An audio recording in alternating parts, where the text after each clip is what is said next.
Alright, you bitches. Are you guys ready to cry like the pathetic, whining little bitches we are? Yeah, I do that on the daily. Yeah! Yeah. No. Yeah! No. Because we're watching fucking Logan! Ooh. Logan's not a sad story.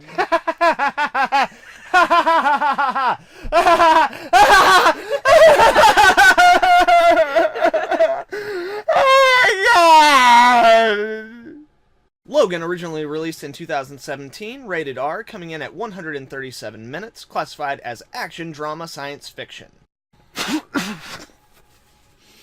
So, what'd you guys think of Logan? I cried like a little bitch. A couple times. Yeah. Pussies. Fuck you. I saw you over there going, I saw a tear. One. Nah. No.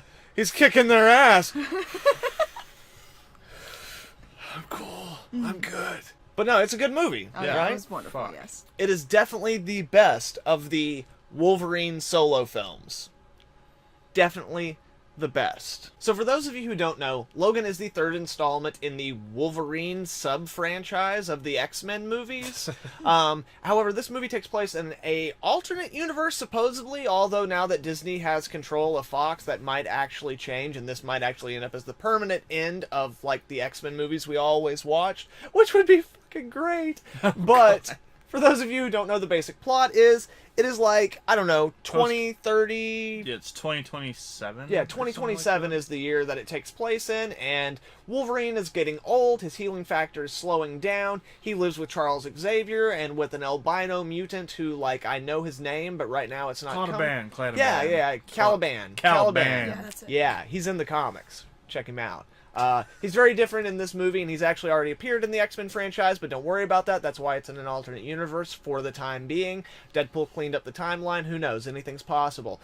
Anyway, this movie is essentially about Wolverine. He's at this point is driving a limo and trying to take care of Charles. All the other mutants of the X-Men are fucking dead, and we find out that, like, not only that, there hasn't been a new mutant born in over 25 years or something to that effect, so essentially they've all died out, and Wolverine is just biding his time until him and Professor X kick the bucket, essentially.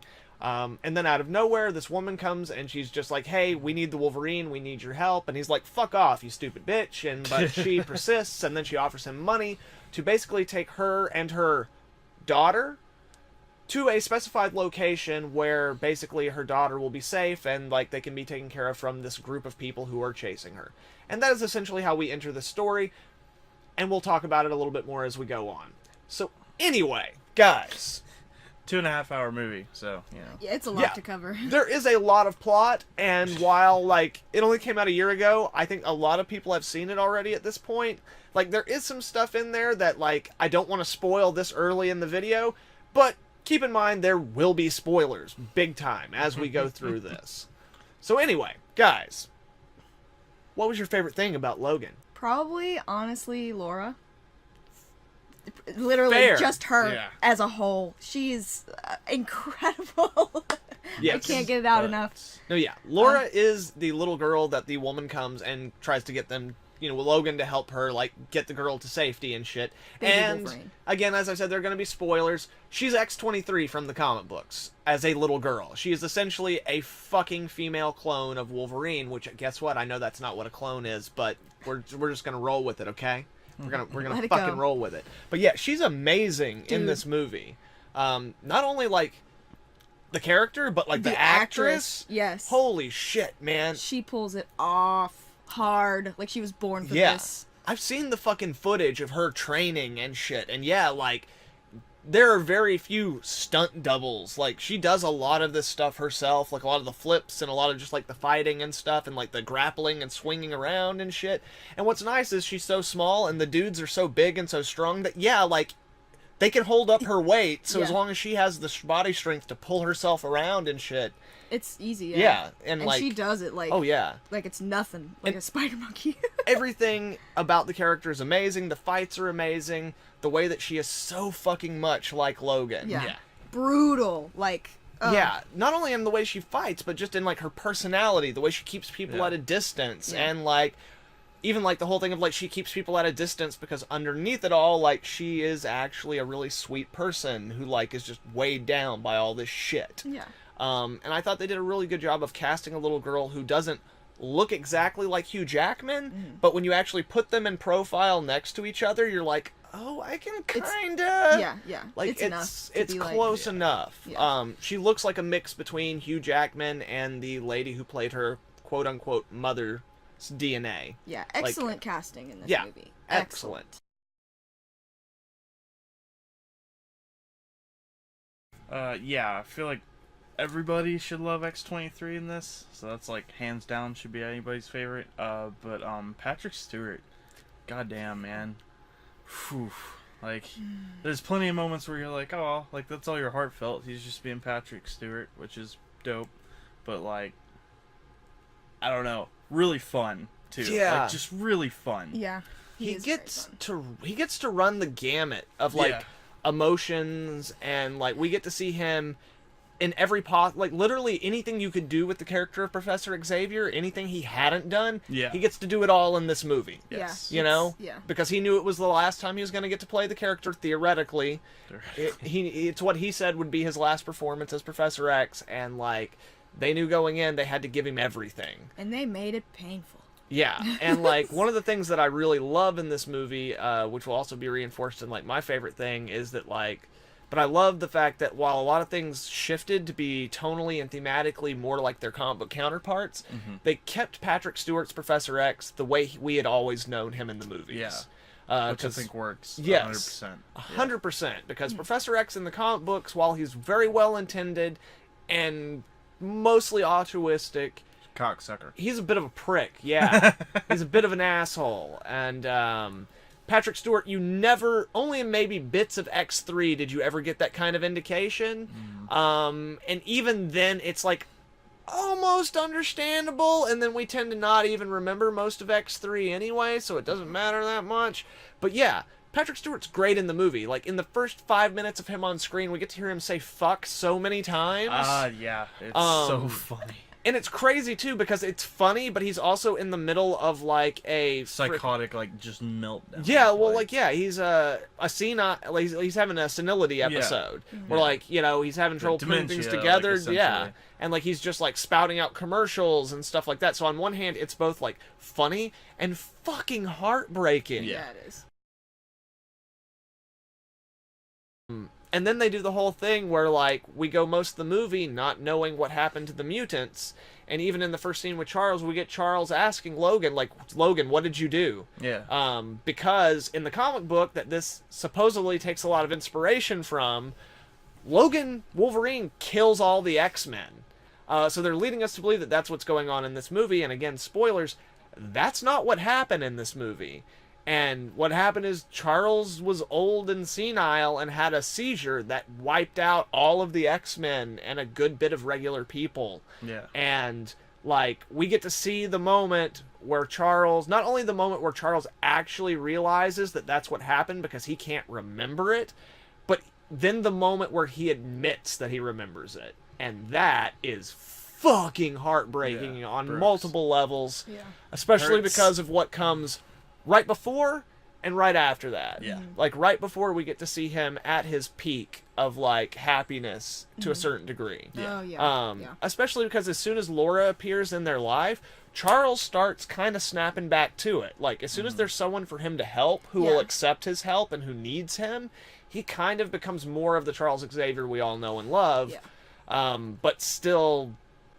his degeneration cannot... Quirky. Yeah, his degeneration can't be put down that easily. Yeah. So yeah, we get to see everything from him, and it is a truly magnificent final Professor X performance. Yeah. Just one more thing to make you fucking cry, man! Yeah, What the fuck? It hurt a lot. Pussies. Ah, fuck you.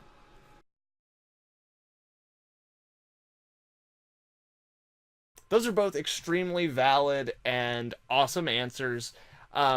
My favorite thing, I guess, it's not really a cheat, but it kind of encompasses more than like one isolated thing in the movie, and that's that we finally got a movie where Wolverine is written like fucking Wolverine. And not just Wolverine, but all the things that come along, all the themes and subtextual elements that come along with all the great Wolverine stories in the comics. Because Hugh Jackman, as I've said many times before, I like him. He's a great actor. he does an amazing job with the role that he's been written in every X-Men or Wolverine movie he's done. However, most of the time, the way that character is written is not Wolverine. Yeah, it's not a piece of shit. Yeah, well, I mean, and just like, they miss all of the core elements. They have, like, pieces that are, like, seemingly there, but all the things that take forefront, all the themes and stuff like that, are really things that, in the end, aren't actually the most important elements of Wolverine as a character. Mm-hmm. And specifically, what I'm getting at is, like, and in this movie, they basically, because all those ideas had become so watered down throughout the course of all the movies, and they tried really hard in the last Wolverine movie to touch upon some of those, and that movie's far better than the stuff that came before it in terms of Wolverine, but not quite there. So with this movie, they had to go all the way, like separate him so far from the Wolverine that Hugh Jackman has played that we can just accept that time has made him into this character. But for those of us who love Wolverine from the comics, the personality is finally who we know Wolverine to be. And what's great about that is one of the most important things that I've always felt about Wolverine is that he's not a fucking hero. Wolverine, don't get me wrong, he's capable of heroic acts. I'm not doubting that. Right. Like, he's a warrior, and, like, he's, like, in that same sense, like Frank Castle. Like, I don't think he's a hero, but at a drop of a hat, either of those guys would run into a burning building to save a child or put themselves in danger for someone who is innocent. But at the same time, they would gladly massacre 200 or 300 people in a day and not think twice about it sometimes, you know?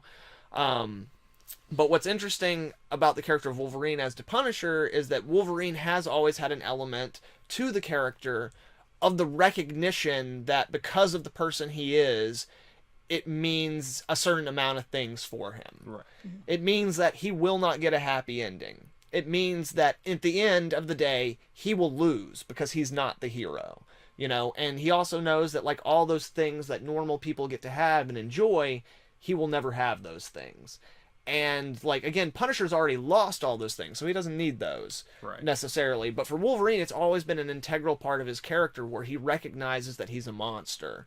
And he recognizes that in the world that the X-Men are trying to build, there's no place for people like him. And in this movie, we finally get to see that play out. And we actually get to see not only, like, that promise of the character from the comics, but we get to see it come to fruition. And we get to see that, like, his last act as a warrior is still trying to provide a better world for the next generation of mutants. And it's like, fuck yes. Like, he's, like, technically that is a very heroic death. Yeah. But at the same time, like, it all comes from the realization of what kind of creature he is. And even, like, him getting to tell Laura at the end, like, you don't have to be what they made you. Yeah. He's like, I accepted it. I just let myself be what they turned me into. Yeah. And no matter how much I fight it, I've never been able to get away from it. But that doesn't have to be you. Yeah. But in order for that to happen, he has to die.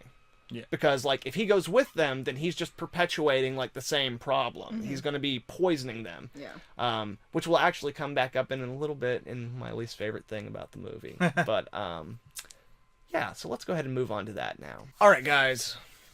So, other than the fact that it made you cry on the inside,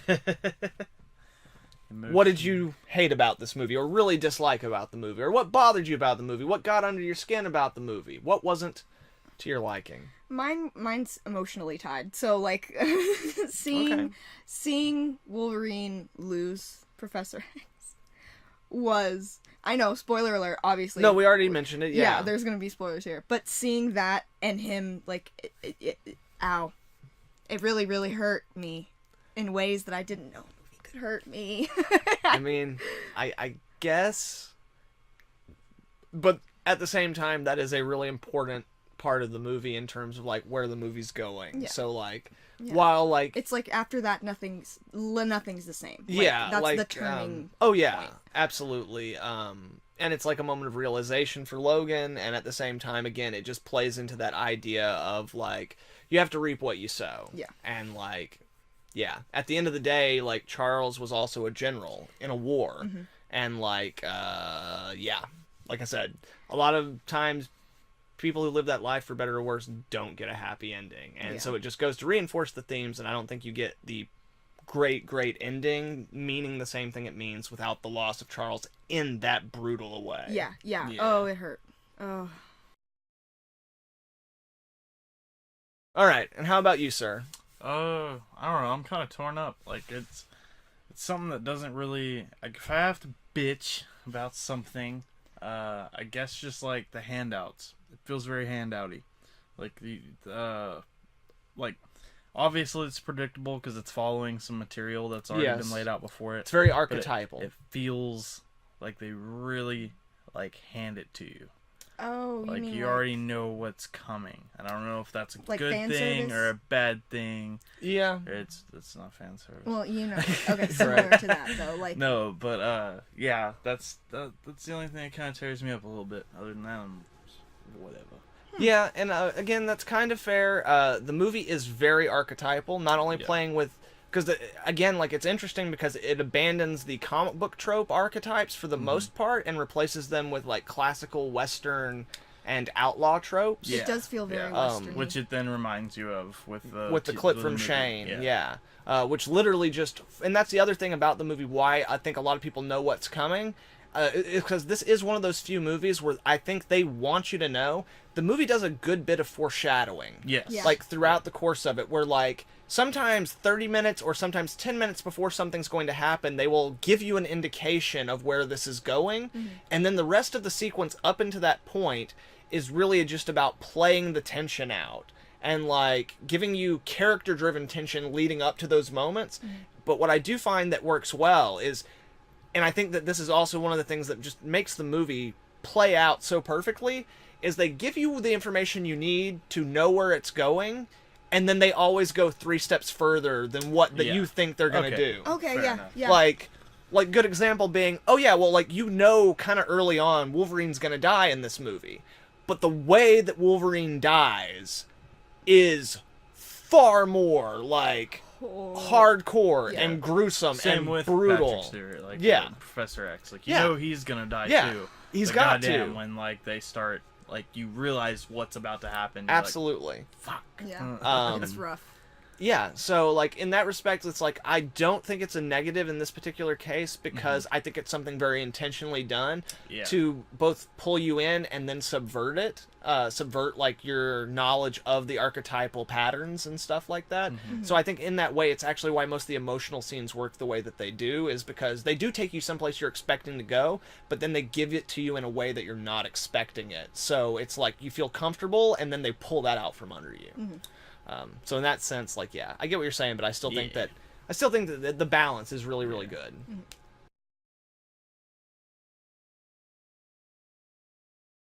Okay, so now it's my turn. And here's the thing. I really enjoy this movie. I do.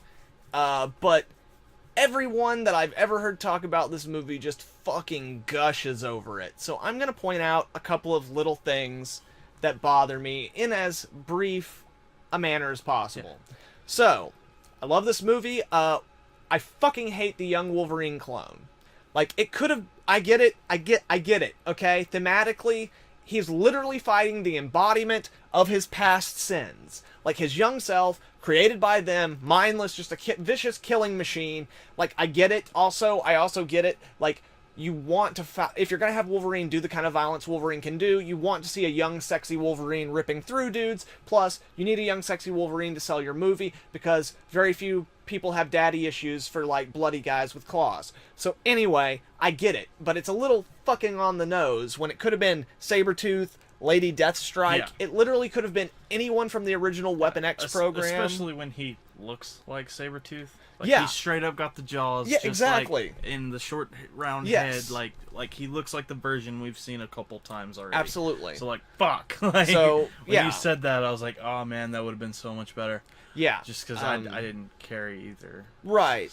And again, like, it works really well for the scene where Charles is, like, pouring his, literally he's pouring his Yeah. guts out before his Yeah. guts get poured out to the fake Logan. Yeah. It works for a minute, but also as we were watching it, also with the other girls from the channel, like, it's a little confusing for a little bit too long, because there's not enough light for you to really see that it's not him, and, like, we've been away from Logan and the dude who owns the ranch for just long enough Yeah. that causes a little bit too much of a Yeah, disconnect. it's close. And then beyond that, also, that fight is, while it's a great fight, it's also the only fight in the movie that is so choppy, it's hard to tell what's happening. Yeah, it And is. some of that might be because it had to be cut for gore, but a lot of it feels like just the style of action in modern day movies, Yeah. which I'm not a big fan of. My last thing I'm going to really mention here is that, like, the whole message of Logan having to die and all that kind of stuff so that the next generation who will have a world that he can't be a part of and all that is slightly undermined by the fact that the kids kill Oh. all the people who've been chasing them. Yeah. Mind you, as an audience member, when I first watched the movie, You're and like, even "Oh, last shit." night, I was like, fuck yeah! But then I was like, oh, those are kids? Yeah. And they're mutants who, like, by killing those people, they're Yeah. perpetuating the same kind of, like, hatred and, like again, like, I get why it's not that it's unjust, Yeah. but it's that it's not morally correct, and, They like... shouldn't be having to do. Exactly. Yeah, like, Yeah. Exactly. And even the ending of the movie where we don't get to see what happens to the kids, I feel without the kids being involved in the actual death of those people, that makes more sense because we're in the point of view of Logan. We like if something had happened where they had stopped like at the last minute, then like we're in the point of view of Logan where like we don't get to see the world they're going to make because we don't belong in it. Whereas now you kind of have, yes, they're safe and they'll live and they'll survive, but like on top of the things that they've gone through, it's like not just Laura, now all these kids are killers. And Logan and Laura's speech at Logan's grave is about once you've killed someone, you can't go back. yeah. So I feel that kind of muddies the water there a little bit. Yeah, harsh. Even though it is probably the biggest audience cheer moment in the movie, other than like the moment where Logan jumps through the air with his claws extended and like the classic Wolverine jump. Even though I do have a problem with that because the wire work on that particular shot isn't fantastic, but it's still fucking cool, so I'll give it a pass. Anyway, the movie's cool, but I have problems with those few things, okay? You know what I'm saying? Like, there's a couple other things, but they're really small. Those are the things that really bother me, so like, let the hate comments commence. Fuck you. God, it's a good movie, but... Fucking young cloned Wolverine. Like, how many young cloned Wolverines do we need? No Sabretooth. I don't know why I'm still typing like this. Guys, so, apparently we all really liked the movie despite my little rant just then. So, would you recommend it to people? You have to see this movie. Yeah, duh. Yeah. Like, yes. I was foolish for not seeing it in theaters. It's amazing. Yeah, it's pretty good. Yeah. I'd recommend it as well. Even though it's our movie, like, it's one of those few movies where I think that, like, because of the message of the movie, the R rating and all the things that come with it are justified. Like, Yeah. you're trying to tell a Just very... need a few F-bombs, that's all. Yeah, like, I mean, be prepared. It is a rated R movie that is graphically violent. There's a little bit of nudity. There's a lot of swearing. And you will probably cry, whether it's like us crying while watching the movie or Logan while crying in the bathroom alone so that no one can see him after the viewing of the movie, where he's like, I'm not Logan! I'm not Logan! Not hard enough. Either way, as long as you're prepared for that stuff, like, go into it because, yeah, it's a tough movie that has a really important message that really is, like, it's vital to superhero movies as a genre. Like, yeah. it's a voice and a message that we hadn't seen in a superhero movie as of yet. Frankly, missing. Yeah, Like, needed missing. it for a Yeah, while. I was gonna say that's a good word. that Needed. kind of weight. Yes. Especially in a lot of these movies where unless it's like a central character death and killing, a lot of the movies, it's treated very kind of haphazardly. Like, again, like I get Steve Rogers as a soldier and stuff like that, but like a lot of these movies, a lot of people die, and that's not really paid that much attention to. So a movie that's all about what killing does to you as a person and how that changes you and how hard it is to come back from that is something sorely needed, especially with a character like Wolverine, who has been, frankly, in a lot of his movies, played for laughs and for just cool factor.